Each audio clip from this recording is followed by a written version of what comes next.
Hello everyone. তো অনেক দিন পর চলে এলাম তোমাদের আরও একটা রিকোয়েস্টেড ভিডিও নিয়ে। আর এটা হচ্ছে জিরা পানির রেসিপি। তো জিরা পানি তৈরি করার জন্য আমি এখানে নিয়েছি 1 চা চামচ আদা কুচি, 1 চা চামচ পরিমাণ কালো জিরা, 2 টুকরো দারচিনি এবং একটা পরিমাণ তেজপাতা, 1 চা চামচ জিরা এবং 1 চা চামচ ধনিয়া।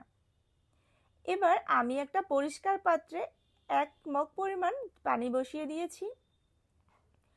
আর ওই সব উপকরণগুলোকে আমি একটা স্টেইনারে করে ধুয়ে ছেঁকে রেখেছি। এবার এটাকে মিক্স করে নেব। দেন এটাকে আমি 10 থেকে 15 মিনিটের মতো মিডিয়াম আঁচে জাল করে নেব।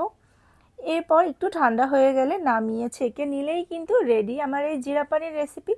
আর এটা একটু উষ্ণ গরম অবস্থায় খেলেই ভালো। আর সকালে খালি পেটে খেলে তো অনেক বেশি উপকারী অ্যাসিডিটির জন্য। আর এর কালারটা কিন্তু একদম চায়ের মতো হয়েছে দেখতে। তো আশা করি আজকের ভিডিওটা সবার অনেক উপকারে আসবে।